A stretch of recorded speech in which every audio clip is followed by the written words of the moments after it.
Laurel. Oh. Ano yung isang pelikula na for one reason or another ay napanood mo ng maraming beses, whether sinasadya mo or hindi? Alam mo, natatawa ako kasi nung meron akong binasang interview mo, yung pinanood mo, Sex in the City, di ba? Ikaw ba yun? Hindi. Depende, hindi yung pelikula. Hindi, series. Then pinapanood ko rin kasi yung Emily in Paris. Parehong producer doon. Hindi, pero yung Ay, pinanood... medyo mas walang dangal yung Emily in Paris. Pero yung pinanood ko ng paulit-ulit na maraming beses, yung Godfather at saka yung When Harry Met Sally. Okay, maintindihan ko kay Godfather. Pero ano yung paliwanag mo doon sa pangalawa? Ang galing ng writing eh. Ang galing yung si Nora Ephron kasi yung sumulat nun eh.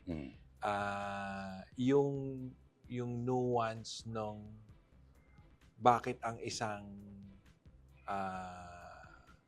love story kumakapit sa audience na yung nuance kasi na ang lang nun eh, ang premise lang naman nun eh, hindi pwedeng maging best friend ang lalaki at babae dahil the sex part gets in the way. Parang gano'n. Yun lang yung premise niya. Hindi pwede kayo sooner or later, dahil nga animal kayo, magkakaroon kayo ng lust or whatever na So, hindi kayo pwedeng magkaibigan na. Sa Harry Met Sally, di ba may parang Godfather reference din doon? Marami. In fact, si Bruno Kirby, yung best friend ni Billy Crystal, ang role niya, best friend siya ni Robert De Niro sa Godfather Part 2. Sila yung nagnanakaw. Yes. Ganun yung boses niya. Sa Spinal Tap, siya yung driver doon. Kamamatay lang ni Robert Duvall. Nga eh. Pero isipin mo, no? 2 Coppola. Pero ang Oscars niya para sa Tender Mercies. Where he plays a country singer. Ano siya, feeling ko parang parang underrated yung mga, kasi nga dahil Pero yung Apocalypse Now, pinapanood ko yung mga eksena niya sa Apocalypse Now, yung I love the smell of napalm in the morning, di ba? Parang tumatatak sa Baler ba yun? Alin? Yung part na yun, hindi. Basta dagat, Baler. Okay. Basta Ilog. lake o Laguna, Kaliraya. Parang ganun. Binanggit mo sa isang lecture na yung nagturo ng surfing doon sa may Aurora area ay yung mga crew ng Apocalypse Now ng 70s. Tapos iniwan kasi nila yung surfboard nila doon sa So, ang una kong exposure actually sa Baler, gumagawa ako ng docu for Department of Tourism. Sa Baler, wala ka namang, noong time na yun, 17 hours from Manila to... Na-experience ko yan. Sobrang alikabok, di ba? Ano ba itong pupuntahan natin? Ito na yun, ito na yung simbahan. Yung simbahan na modern na, hindi na nga yun eh. Pero wala pang museum nun eh. May plaque eh. Sa ang gandang storya. Tapos nung may na-meet ako na isang Espanyol, sabi niya, hindi, merong yan, may pelikula yan.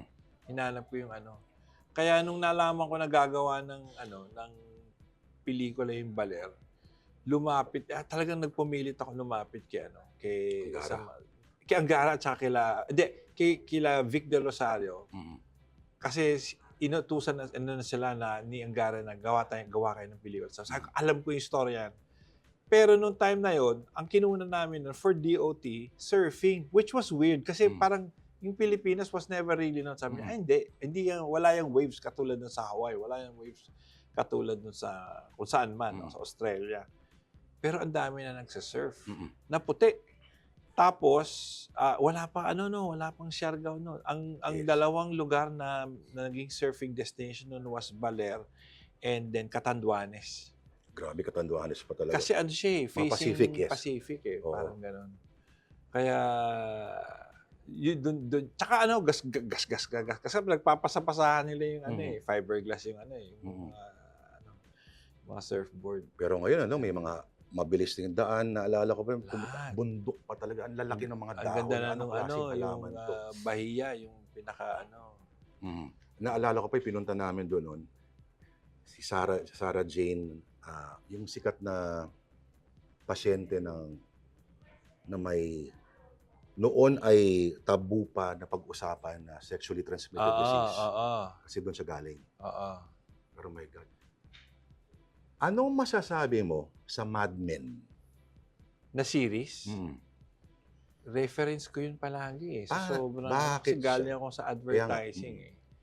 Alang mga bahagi ni Don Draper ang nakaka-relate ka? Yung time na pumasok ako sa advertising,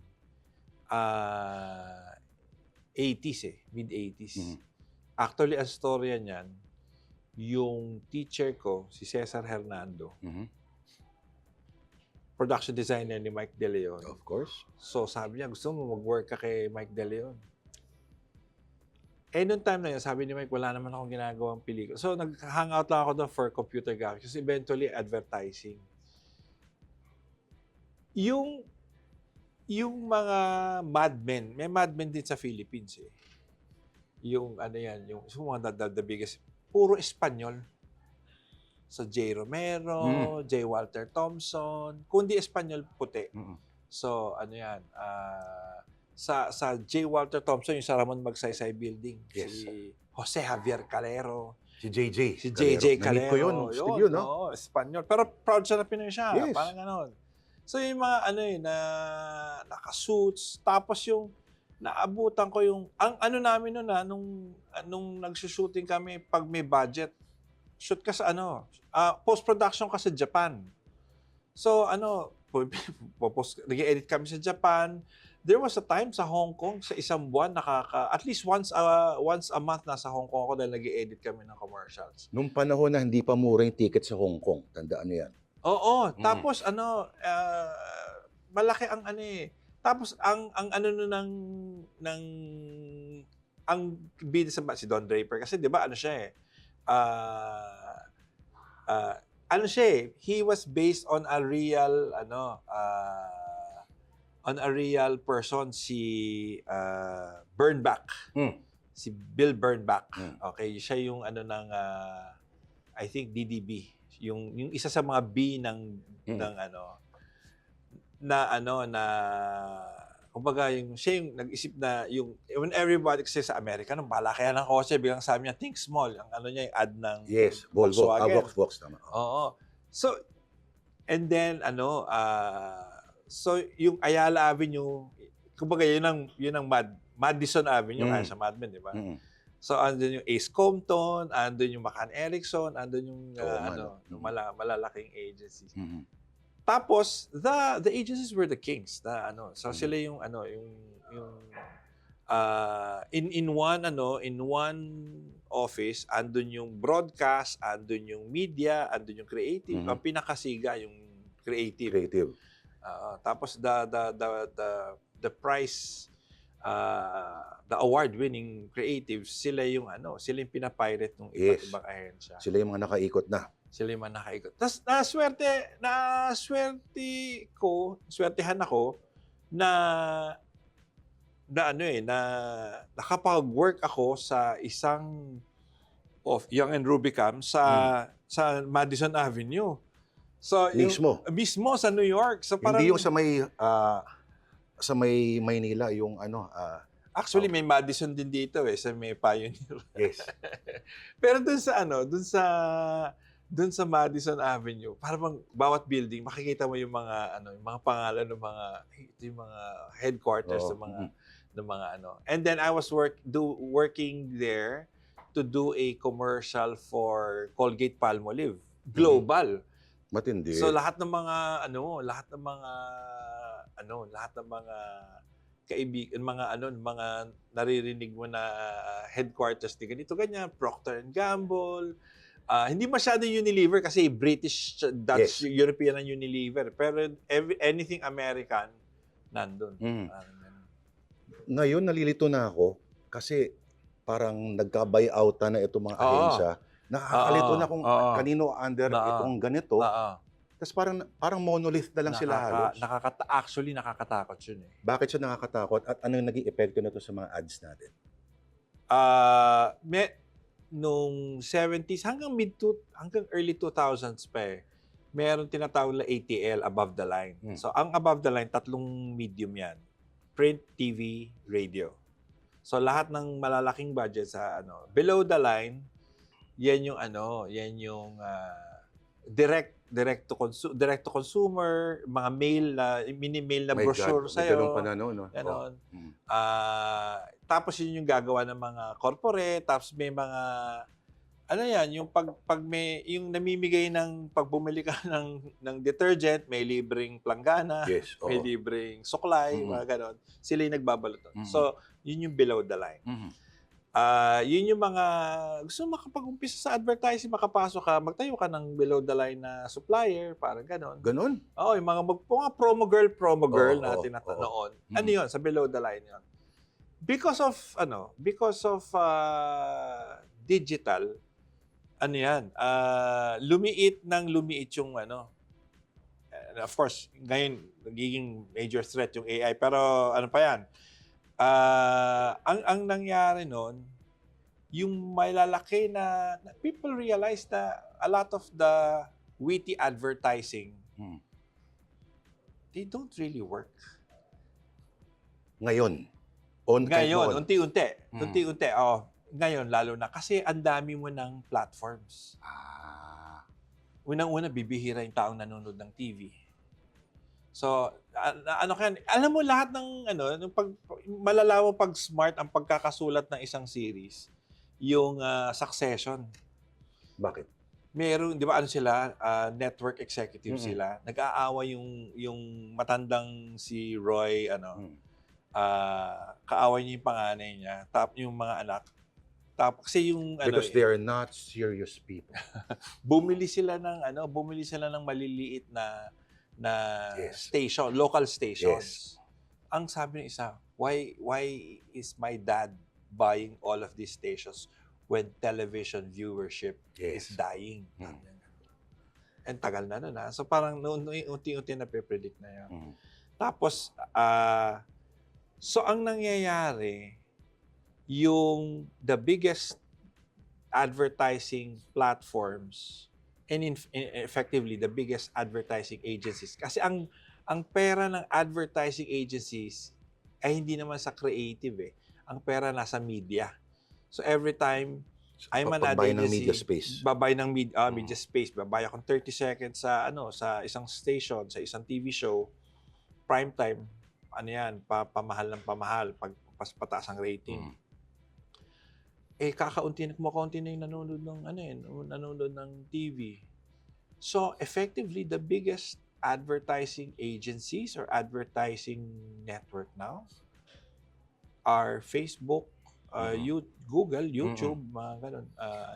As early as when mo na-realize to, na medyo may mga nganib na industriya. Nung 2006, nagtuturo kasi ako kay Marilu Diaz Abaya, lumabas yung 3G. Okay.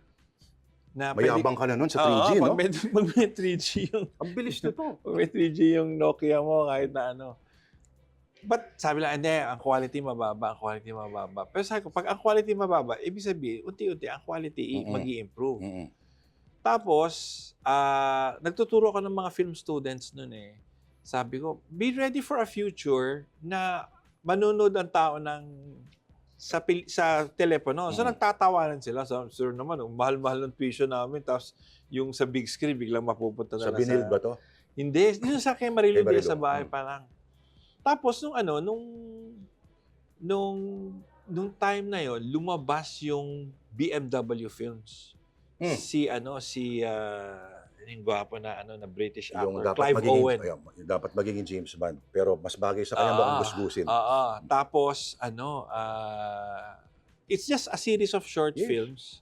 Pero ang kinis nun, ang ganda kasi tsaka they got Ridley Scott, mga big time na director Tapos gumawa sila ng 5 short film na fini-feature yung BMW lang.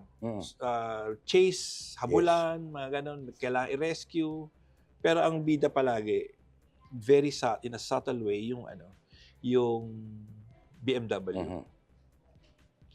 Sabi ko, ito na yung future kasi meron ng 3G. Tapos at the same year, 2005, lumabas yung YouTube. Yan. So, actually nagtayo ako ng production house. Nagtagal kami for about almost 10 years. Ang ginagawa namin hindi ads. Ang ginagawa namin mga short films Yes. na na may kumbaga in-show advertising, kumbaga branded entertainment, parang gano'n. Unti-unti, syempre matagal yung adoption, pero unti-unti, noong una nakakatawa, saan natin ipapalabas yan? Sir, sa YouTube. Di ba yung mga nagsasayaw yung pusa? Ganon, mga... Ganong impression palagi, ano? O yung mga kinakasal doon pinapalabas, para puro para mga bloopers. Sabi ko, pero magiging magiging seryosong platform yan for entertainment. Tagal pa nun. So unti-unti tas biglang inaano pa rin nila advertising. So and then we did yung Nescafe na camera cafe, which is actually dito sa 5 galing lumalabas sa yun. Diba? French series Yung French, marami na silang series na maiikli. Pero hindi nila naisipan na lagyan ng advertising sa loob. So nilapitan namin yung Nestle. Tutuwa sila, pasok. Oo nga, no? Hindi ko na naalala yun. Yun. So, nung time na yon, sabi ko, yung media. So, kinakausap na ng mga media agencies yung mga sponsors, mga advertisers na go dito sa digital. Mag-ano na kayo sa digital. Tapos, yung time na yon, dito rin sa TV5, meron akong isang, pero wala na siya. May ginagawa kaming project, yung ratings mababa sa TV, pero mataas sa digital. Sabi niya, ganun pa, very condescending, Iho, wala na nag-advertise sa digital. Sabi niya, alam mong may edad ang nagsabi. Oo. So sabi niya, wag tayo mag-focus dyan. Sabi ko, i-hype natin yung digital na series natin. Kasi ang target market, female 15 to 25 years old. Okay. Sabi ko, walang female 15 to 25 years old na nanonood na ng TV. Ano na to, 2015. Na nanonood pa ng TV. Hindi nag-aabang sa TV. Kasi ang concept ng TV until at least until now, no? Yan yung nakabukas na device sa bahay. Yes. Naka-on lang siya the whole day. So, ang nga nun, kailangan meron kang may odal at saka visual yung Kasi si Aling Bebang, habang nanonood ng teleserye, nagluluto. So, papatayin kita! Parang radyo. Tatakbo, parang radyo. Kung ano yung sinabi, kailangan yun ng visual. Ganun ang training sa pagsusulat. So, it's a device na nakabukas siya the whole day. So, siya yung noise sa, malalaman mo na may tao sa bahay kasi nakabukas yung TV. Dahil sabi ko, kung 15 anyos ka, may boyfriend ka na, o may naliligaw sa'yo, o may mga crush ka, gusto mo meron ka sariling device. So, unti-unti, nagkakanya-kanya na yung text na, social media and everything. So, yun ang nila. So, yun ang naging nila. Kung ngayon ka pumasok, at ngayon ka naging Mark Mayley, may kalungkutan ba na isipin na ganito lang kaliit yung frame na kailangan mo pintahan? Nung una, sabi ko nga, hindi nga nung una, pero lately, it's getting worse. Alam mo yung vertical? Yes. Naku, hello. May ganito pala rito. Ito, horizontal tayo. Meron palang vertical. Hindi. Pero yung pero yun ang pinanonood ng tao eh. Tapos sa kanila, pag ginanon mo yung telepono, mas malaki yun. Pero wala ka nga lang panorama kasi kaya nga siya vertical eh. Pero parang gano'n. Alin kaya o paano ba natin masasabi na ito passing trend lang? Hindi porke malaki siya sa China, ibig sabihin magtatagal to. Or ito na ba yung wave of the future? Magandang question. Kasi ngayon parang nasa old curmudgeonly stage na ako na bakit hindi ko masaktan tong mga reels na ito? Hindi ko masakyan for some reason. Ang virality hanggang ngayon hindi pa rin pwedeng i-design. It's parang accident siya, 'di ba? Although may isang ahensya na kumpare ko yung quirk ay tinatry nilang gawing elemento sa kanilang ahensya, pero hindi ko alam kung consistent yung approach na yon. I don't think na mawawala siya. But having said that, hindi niya papalitan yung panonood ng pelikula. At least yung horizontal. At least yung malaki. Gusto mo pa rin nung malaki. Kahit papaano. So, meron tayong ang kalaban ng sabi nga nila, ang kalaban ng Netflix ay hindi Amazon o hindi ang kalaban ng Netflix ay anything na kinukuha yung attention mo. Kasi ang habol ngayon ng all of these media platforms is your attention. Kaya may mauso yung clickbait, mga uso yung si Bam Aquino, ito lang ang sinabi, ano na siya, kakampi na siya ni Sarah, parang ganon. These are all clickbaits eh. Kasi these are all to grab your attention. Nag-aagawan sila ng attention ng tao. So parang ganon. So yun ang purpose. Ano lang yan? Kung sinabi ko na manunod ako ng Netflix mamayang gabi, yung 8 to 10, pero bago ako matulog, meron akong 5 minutes na nagsascroll ako, nagdo-doom scroll ako. Pagkatapos manood ng Netflix, mag-YouTube pa ng konti. Diba? Tapos siyempre tumatanda na tayo, pag medyo madaling araw, gigising ka, jingle ka. Pagbalik mo na check mo yung telepono, uy, okay to Ganun na. Sa YouTube, may mga reels kang in-upload, mga demo reels. Mas marami ka pang ginawa kesa doon. May dahilan ba kung bakit yun yung mga pinili mo? Na alin na? Na mga ads, ng mga TVCs. Yun ang nag-start talaga yung career ko sa advertising Tapos even to this day I still do ads. Very lucrative ang ads. Pwede ko na sabihin yung yung magkano yung kinikita namin noon kasi noon pa yan Mayaman kami noon. Noon, operative word. Ang isang television commercial, depende sa ng director. Wala pang media space to, wala pang media. Wala, lang to, production lang. Production cost lang. Talent fee lang ng director. Ang pinakamababa, 150,000 average. Wow. 150 per day. Pag mag 2 days ka, syempre mag-adjust ka na konti, gagawin mo ng 200,000, gagawin mo ng 250. Wala pang 30 ang director nun ng commercial.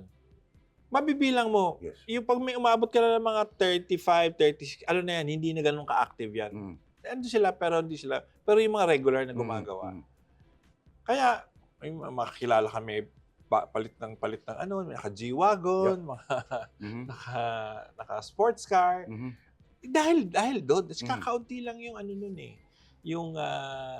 yung TVC director. So, ang laki nung budget, ang laki nung bayad sa'yo.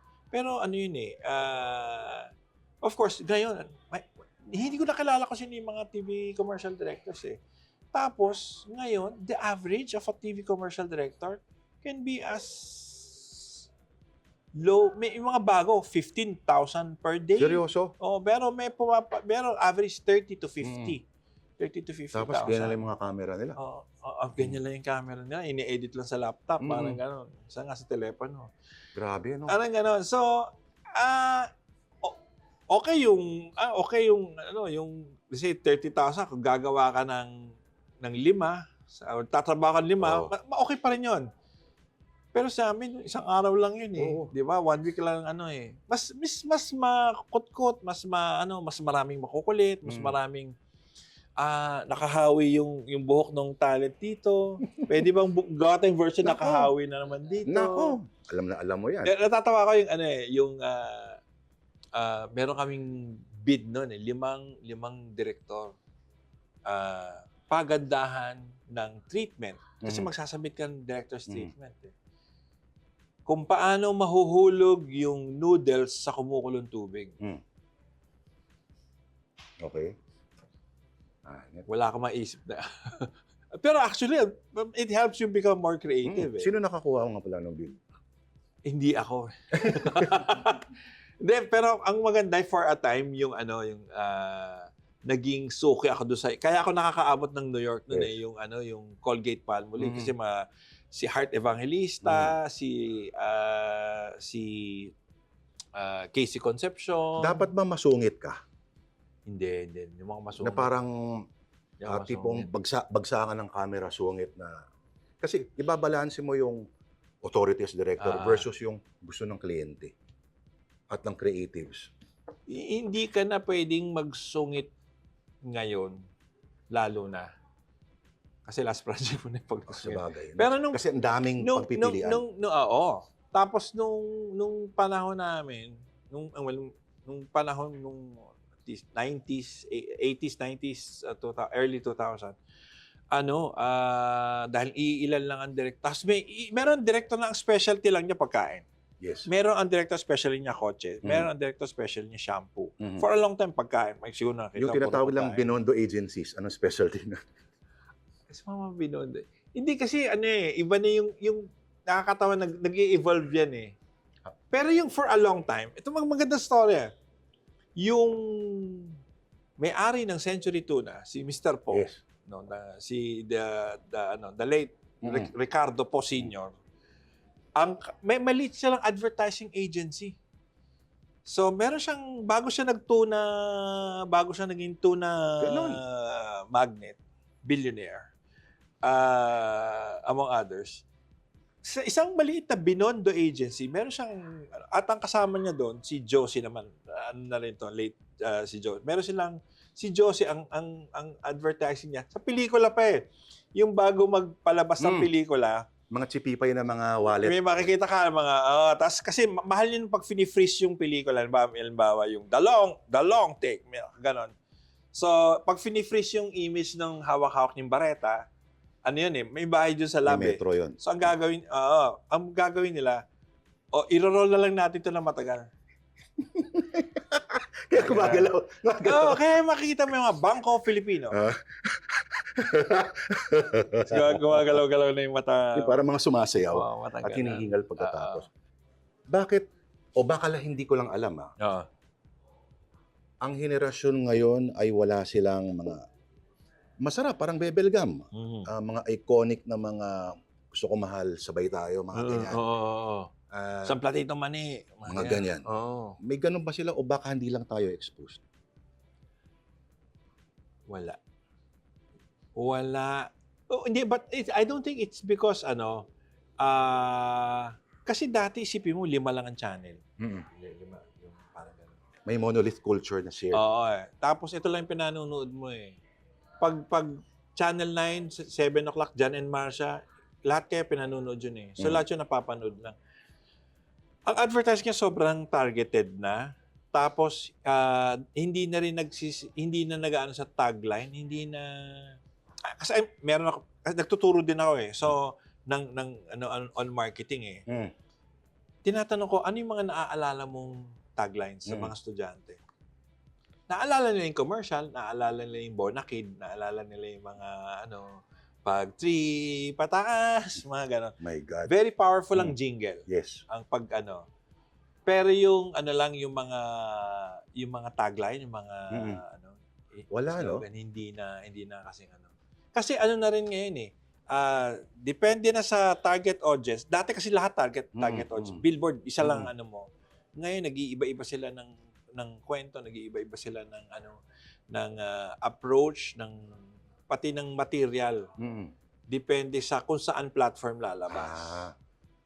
Parehong challenging, pero parehong madugo at parehong madali sa mga creatives kasi alam nila yung market. Oo. Ang ano lang ngayon, ang caveat nun kasi parang ang naging result nun, bibihira na ang tinatawag nilang AOY, AOR, Agency on Record or Agency of Record. Ito yung may kontrata ka sa sa isang sponsor na taon, at least 2-3 taon kami hahawak ng advertising. Ayan, kaya wala ring recall. Kasi ngayon per project. So gagawa tayo ng commercial ngayon, ang bida natin si ganito ganyan celebrity. Pero by next quarter baka mag-iba tayo or baka next month. Kukunin natin si influencer ganito ganyan. Pero baka next week ang kunin natin ibang influencer naman o ibang vlogger na iba yung sasabihin. Oo. Parang gano'n. So pinupush nila yung brand pero hindi na yung brand as the way it was supposed to be perceived by the Naka-apekto din consumer. ba yung tinatawag ding rise of boutique agencies? Ang rise kasi of boutique agencies is not so much naging resulta yan nung nangyayari sa advertising. Not so much na meron silang influence in itself. Pero ang nagulat ako na lumalaki are not so much the boutique agencies but the talent agencies. Kasi meron dati kasi pag halimbawa On-cam, ha? On-cam? Oo. Halimbawa, Ann Curtis, Viva yan. Viva, kakausapin mo Viva. Pag may endorsement, sila yung mag-handle nung, ito yung talent fees, ito yung contract na and everything. Ngayon, pati yung mga vloggers, May humahawak na rin sa meron kanila. na silang mga agencies yun. May mga kakausapin mo.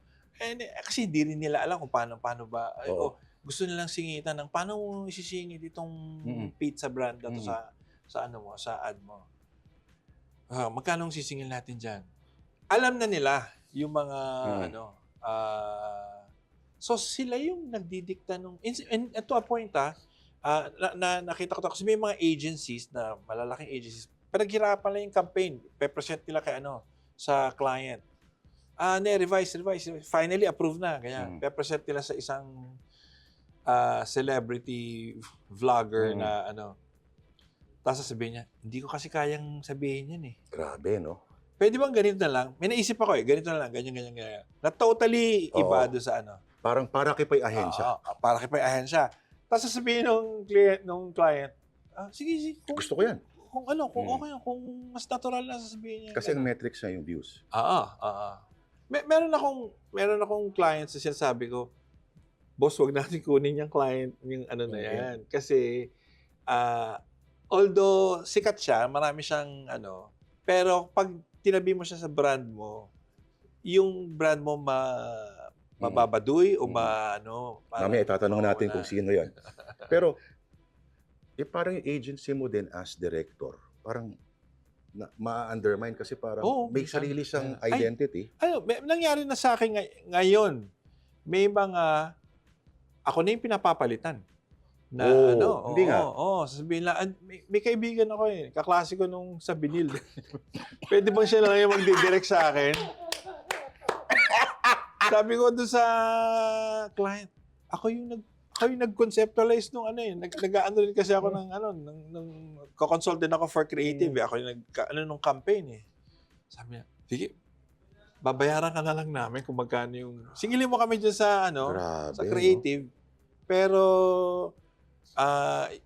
okay na yung So tapos may nanglungkot nito sabi ko, pwede ba ka umattend ng shoot? Ay, ayaw ho kasi nung celebrity namin na nandun kayo Okay, so panoorin ko na lang yung may mga standards yung let's say yung food shots o yung quality nung hairstyling o nung costumes, yung brand na hindi naman alam nung director. At saka yung director hindi nakipag-meeting sa kliyente basta brief lang. Yung tropa niya. Tropa lang. So pinadala lang yung story. Ganun lang ngayon. Di ko alam pero parang mas maliit yung bayad niya somehow. Pero wala na akong say doon. Wala na akong control. So ganun yung ganun Pero yung food influence. styling wala at all. Walang mga food styling and everything. May food styling pero hindi nila halimbawa yung Halimbawa kasi simple lang yung, pag nakikita mo yung ketchup sa hotdog, malalaman mo na kung ano produkto. No? Hindi yun actual na ketchup talaga. Diba? Hindi, actual yon. Pero ang hindi mo dapat pinapakita, yung dulo ng ketchup dispenser. Bakit? Kasi madumi yun eh. I mean, sasabit. Sasabit at saka hindi mo gusto yung yung luso, hindi siya appetizing tignan. So dapat nakikita mo makapal yung ketchup na gumagano sa ibabaw nung para siyang kumbaga sa cake, para siyang fina-frost, no. Parang super micro shot na yan. Oo. Hindi alam yun kasi hindi naman siya food director. So nakikita mo yung ganon. My God, parang tapos init din na tanungin kung sino yung sinasabi. Saan mo ipapatang yung lames, kasi halimbawa spaghetti, no? Yung sanay sa pagkain, hindi niya ilalagay sa basta plato tapos lamesa lang. May chopping board. May para mukhang rustic, may mga ingredients kunyari, may basil, may gumugulong na kamatis. Parang ganun. Yun ba ay non-negotiable sa mga kliyente? Kasi ang defense nito mga nasa online ay masyadong artificial mga yan. Ito'y totoo kung ano itsura ng produkto. But yung depende sa brand. Sa brand, Tsaka depende sa Kasi pag multinational, hindi sila makahirit.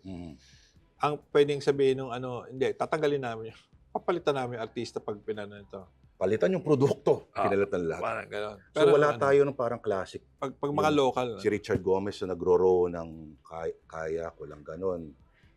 Wala. So parang mga era-defining activities. Merong ngayon meron sa Japan at saka sa Thailand nung 90s at saka 2000. Marami silang commercial na nakakatawa pero hindi mo alam ano yung produkto. Parang gano'n. Yes. Or yung pala yung produkto, malalaman mo lang later on na toothpaste pala yun or biscuit. Pero nagulat ako may Super Bowl ads pa rin pala. Independent sila sa TV ads. Meron pa rin. Talagang may mga artista pa pero talaga. Pero ang nakakatawa nun, parang fluke sa advertising Super Bowl ads kasi hindi naman siya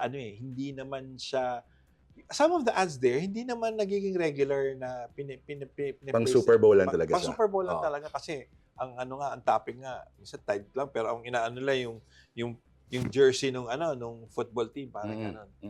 Pero merong isang ad agency ngayon na kumbaga, nire-reintroduce na yung style ng Japanese na pwede, pero piling-pili yung clients.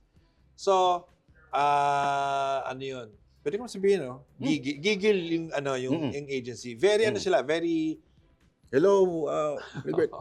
Kunin nyo naman akong director. Seryo, mahal daw to pero mukhang adjustable. Pero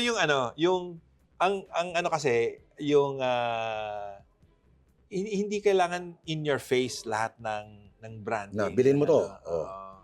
Although may rin yun may kumbaga double-edged sword. Kasi baka hindi magets. Mananalo ng award, papag-uusapan. Pero minsan nagiging controversial. Kasi mayroon silang gagawing uy, teka lang, ano na yan. May nag-backfire na isang campaign nila. Na sila rin. Pero dapat pinanindigan ninyo, di ba? Parang gano'n. At kung nagkalkal lang kayo sa kasaysayan, may defense. Saka conversely, for me kasi I believe in human-centered design. Gets. Kailangan yung audience mo pa rin ang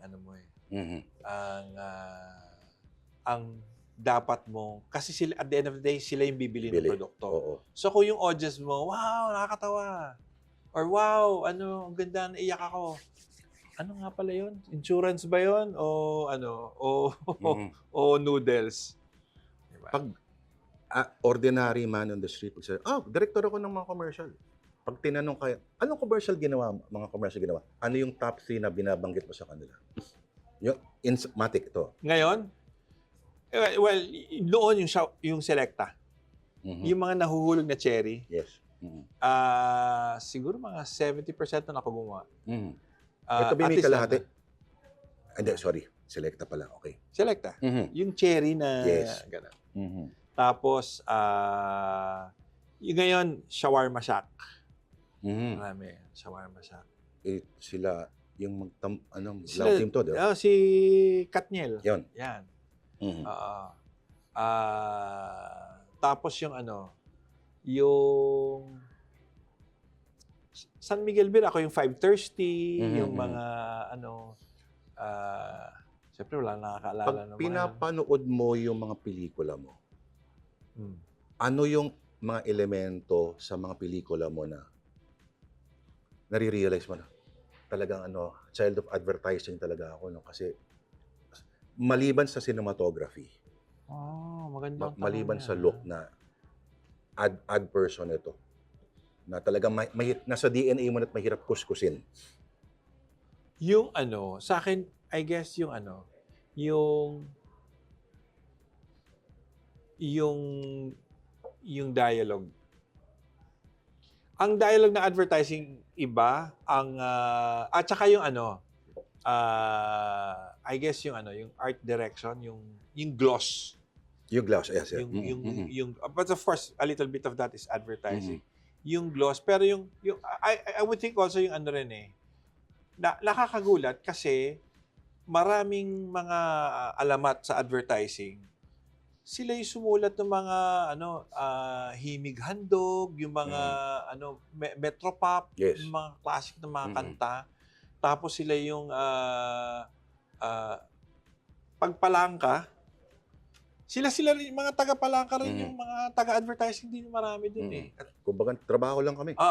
trabaho lang nila yung yung advertising, pero yung art nila, yung pagsusulat o pag So I guess yung rin yung discipline na kailangan malapit ka sa taong magbabasa o manunod ng yung understanding the audience, and in this case understanding the customer. Parang ganun. Yung intro ng isang pelikula mo na ang bida ay, sabihin na lang natin na nando na sa Senado ngayon. Yung meron ako may bago lalaki. Yung pala nagbebenta sila ng alimango. Ano ba tanong ko doon? Yun. And Catchy yun, Oo. catchy. Pero, hindi ko na sasabihin kung in-expect mo bang magiging ganun siya balang araw na. ang tanong mo yung siya o saan ko nakuha yung catchy na Hindi. So, balik tayo doon. Child of advert, talagang nasa DNA mo, yung gloss. Pero, ang hindi masyado nababanggit, yung Crying Ladies, kung tutuusin, isa sa mga unang shoot sa digital talaga, di ba? Tama ba? Crying Ladies. Ang unang Film pa ba yun? Film pa yun eh. Ano yung sumunod dun? Gusto namin sa yung Baler dapat ang una. So yung mga test namin sa Baler digital. Pero yung yung El Presidente na yung digital na. Pero yung high-tech na. Digital din kasi yung yung donor may ginawa na. Yung donor, kung hindi mo Sino sinabing nga yan? Mark Mayley na gawa yun, kasi may look akong associated sa'yo. Hindi siya mukhang Mark Mayley in the sense na medyo, siya, grimy talaga siya. Parang halos handheld, mga ganun. Sadya talaga yun. Sadya yun. At saka, nung time na yon, for the subject, nag-iba talaga ako nung style. Yung parang, gusto ko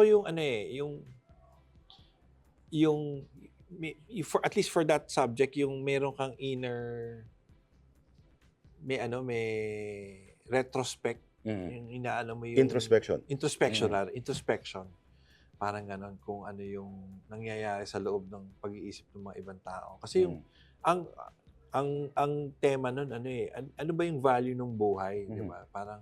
Parang sabi nga nila, pag may gusto kang papatay sa Pilipinas, 10,000, tumaas na yata, pero 10,000 lang pwede mapatay. Tuhod na lang 10,000 Diba? ngayon. Parang or merong isang tao na mamamatay in an accident na walang sense, di ba? And then lately, of course, yung after the pandemic and everything, ang dami mong... So parang ganun eh, yung reality na ano mahalaga ng buhay, di ba? Mhm. Of course, dagdag natin dito yung sa mga sine na hindi na afford ng ordinaryong Pinoy, hindi na siya cheap entertainment. Oh, yeah. Paano kaya ito? Sabi naman na iba, ang makabagong nobela ngayon ay yung mga long form series sa mga Netflix, sa Prime, sa Apple TV. Kasi yung sinasabi mo introspection ay kayang gawin ng mahahabang serye na unless kasing haba ng pelikula ni Love Diaz, yung pelikula mo, ay mahirap gawin. Anong pananaw mo ron? Ano yung huling long form series na pinanood mo? Na pinanood ko? Maliban sa Succession. At ikaw ba yung masaya doon sa ending na si Tom Wabsga nang nakakuha? Hindi, parang yun na napansin ko eh. Parang habang tumatagal, parang, alam mo yung pinahahaba lang nila yung ano. So, mas gusto ko yung... Limited series pala, yan. Alam mo yung Diplomat? Yes. Nabitin ako doon.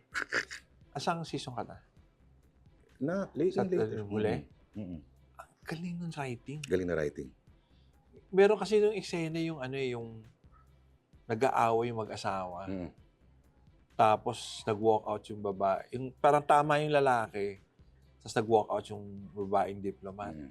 Tapos bilang tinawag niya, sabi niya, punta mo, bakit? Hindi ako makalakad kasi may pilay ako, parang gano'n. Yeah, tapos nag-aan. Tapos yung sabi niya yung, amin mo nga yung elix ko kung ano. Kasi gano'n yung mag-asawa eh. Parang amin nga naman ba? Amoy mo kung bad breath ako. Nag-aamoy ng hininga. Nag-aamoy ng hininga. So totoo yung may gusto ko yung gano'n eh na geopolitics yung yung pero yung human element. Tapos yung human element na meron kang tinatago, meron kang mga yung gano'n na yung dynamics. Kaya ako believe kay Shonda Rhimes. Si Grey's Anatomy, yung mga latag niya. How to Get Away with Murder, Bridgerton, Grey's Anatomy. Ang galing. Sabi ko parang gano'n. Kaya kahit na series siya, kasi character-based, hindi siya plot-based. The moment na naka-angkla ka sa isang plot, yung character mo numinipis. So hindi mo siya ma-extend. Di ba? Dadagdagan mo lang ng anak pala siya sa labas, ganito ganyan para lang mapahaba. Device pa rin yan hanggang ngayon. Kaya umaabot ng 15 years sa ibang mga teleserye. Alam mo na kung sino yan. Yun. Tapos sinasabi nila, parang wala, yung age of superstars, wala na rin. Alam mo, unti-unti na yan matagal na nangyayari. And I don't think kasi we're also nurturing that. Meron tayong nini-nurture na mga grupo ng mga young stars, grupo ng mga young singers, na pwede kang sumayaw, pwede kang kumanta, pwede kang umakting. But they're actually training them for endorsements. Kasi nandun yung pera eh. So bibigyan ka ng pelikula, bibigyan ka may kontrata ka, gawa ka ng 3 pelikula or isa sa or may TV show ka. But I don't really as an agent. I don't really care about that. I care na pag sumikat ka at kunin ka ni ganito ganyang chicken brand, 8 million ng talent fee mo. Bawing-bawi ko na kung ano man yung kung ginawa nating pelikula na nalugi tayo. Doon lang talaga nakadesign. So it's not even training them to be known, the Leopoldo Salcedo of their... simpleng nung meron kaming dapat gagawin na movie about Dinoy. And this was like 10 years ago. 10, 15 years ago. Sabi namin, sinong babagay kay Ninoy na artista ngayon? Wala kaming makaisip. Mahirap yata yun. Ka, parang ganun. Hindi naman yung mga Dingdong Dantes ito na proyekto. Hindi nga, ayaw mo na na ang makikita ng tao ang makikita ng tao si Dingdong Dantes, o ang makikita ng tao si di ba? Si whoever. Ano pa medyo diba? malapit-lapit pa eh. Oo. Kaya yung Beatles sa pelikula ng Amazon, parang bad idea yata ito para sa akin. May mga may mga project na na ang ganda as a concept, Mm. pero parang paano mo i-mount yun? Mm. Mahirap. Kaya pag something, of course, technical na rin yan, pero yung concept ng Lord of the Rings, matagal na yun eh. Mm. 70s pa, meron ng animation, but they never really were able to do it. Pero nung the moment that all of the technology and all of the came, gawa nila. At sa puntong yun, mas fascinating pa yung Lord of the Flies na Pinoy version na Alkitrang Dugo, starring Roderick Paulate. What is 3 Filipino films that you wish you had directed? Na bago o yung... Kahit ano.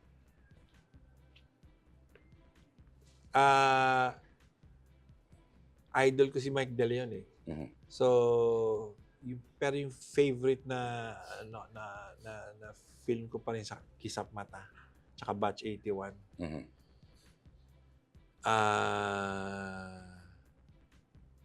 At saka yung yung Oro Plata Mata, I guess. Pero ngayon, yung bang ito para pag kapapanood ko pa lang, tinawagan ko agad o tinext ko yung director at sabi ko, hindi maganda yung pelikula mo. PI siyang maganda. Ganun. So sobra akong sino kaya yun? Hindi, si Antoinette Hadon yung yung Sunshine. Gusto ko yung Sunshine. Tapos yung sabi ko parang underrated na love story na si Dwayne Baltasar, yung Third World Romance. Parang sabi ko napanood ko siya, nung pinalabas sa Philippines wala ako eh. Pero sabi ko, ang ganda nung direction. So yung parang gusto ko ako gumawa.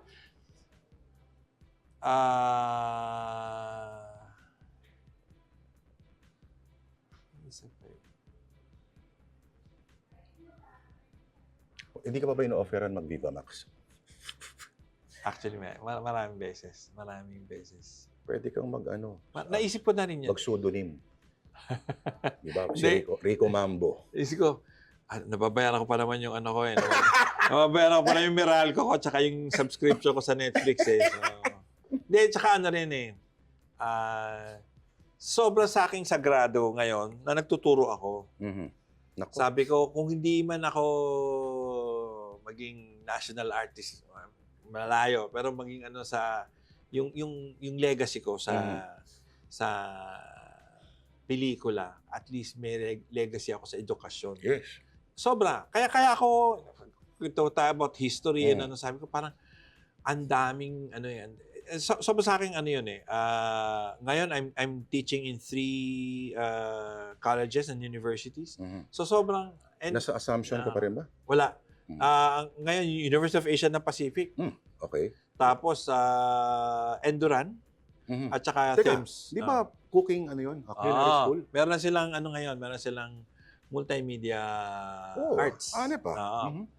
Ang maganda sa edukasyon ngayon na alam mo, lahat ng maliliit na eskwelahan dati, una dyan, Benilde. Noong nagkaroon sila ng MMA, yung population ng buong college sa iba-ibang program, naging doble o triple, MMA lang. Kasi lumaki sila. Yung mga alumni, sinabak agad, tapos magagaling. Ang Pilipino, ang batang Pilipino, gusto nilang nagke-create sila. Meron kaming ngayon eh, meron kaming tapos nagturo din ako sa iAcademy. iAcademy. Yung for 10 years na nag-exist sila, ang lang nila, ang population nila was about 100 plus. Dito. Pero nung nagkaroon sila ng MMA, umabot sila ng 1,000. Wow. Parang naging 500 tapos 1,000, parang gano'n. Iba-iba ng programs, nag-split na yan, parang gano'n. So, ang daming schools na ganyan. So, nakikita mo yung, hindi, kasi parang people look down at kasi gusto ko mag-artista, kasi gusto ko maging dancer, kasi gusto ko musician. Pero sana mai-channel ng edukasyon ang talentong ito para, maayos natin yung industriya, maayos natin yung film industry, at saka even yung edukasyon mismo eh. Kasi nakakatakot, hindi na lang ako mag-aaral kasi mag-aartista na lang ako.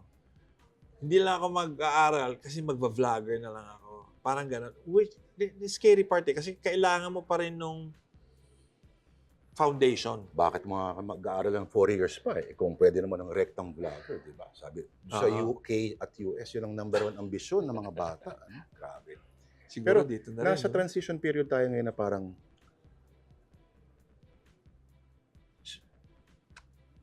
radyo dati, di ba? Tapos, ang tingin nila sa TV, novelty lang. Na wala pang sumiseryoso masyado. Sa Pilipinas, at least, nasa kalahati na tayo na may sumiseryoso na kahit papano na at naamoy nila na nagbabago na yung medium. Yung mga plataforma. At ang nag-survive ay hindi naman pinakamalakas palagi pero pinakamagaling mag-adapt. Sa tingin mo, of course, matatawag kang early adapter, pero meron ka bang sense na kung saan pupunta lahat ito? Ito na yung last question ko sa'yo.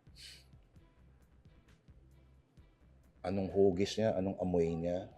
Paano tayo mag-a-adjust dyan? Lahat ito ay legacies ng isang medium na sabihin natin na magtatapos sa yung kabanata.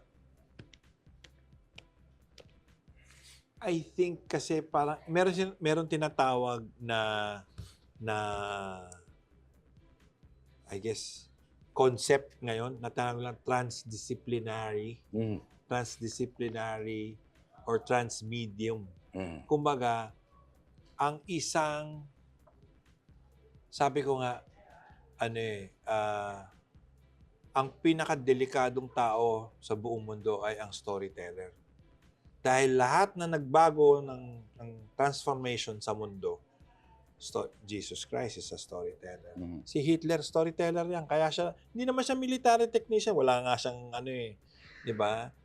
Pero yung the people who transform the world are storytellers. Donald Trump is a storyteller. Di ba? So, at the end of the day, yung tao, yung Pilipino na magaling magkwento, tapos kaya niyang mag-adapt kung paano niya igagawa ng kwento ang bawat medium, siya yung magbabago ng mundo. Whether for good or for bad, yun na yung lang. Pero yun. So kung gagawa ka ng vertical in the future na series, pero kaya mong ihugis yung pananaw ng mga Pilipino sa West Philippine Sea, gamit ang vertical, kahit na ang vertical ay malaki sa China, who knows, di ba? Yung mo pwedeng yun. Kasi yung mga Jose Rizal, lahat naman yan, nagkwento yan kung ano yung popular medium nung panahon na yun. Di ba? So, yun. So, anyway, transdisciplinary at saka yung transmedia is, na-extend mo yung universe ng isang kwento nang hindi lang sa sine lang yan comics lang yan. Parang yan. Alright. Thank you, Direk. Alam mo, marami akong tanong eh. Pero thank you. Sige, di ba? Hindi. Oo. Kapag may Uod at Rosas, ang sinasabi lang, the only serious na pelikula ni pagpakalang director ng Kokey, si Johnny Delgado Ibida. Siya, pintor versus ang advertising executive. Hindi ko napanood yun, pero nasa YouTube siya. Pero ang interesting na may dialogue doon na ako, parang tunay na gumagawa ng sining. Hindi tulad nyo. Yun ang problema nyo. Anong magandang isusulat para makabenta ng sabon at mantika. Ganun. Tapos, ang mga nagsulat din nun, mga taga-advertising din. Advertising din, interesting.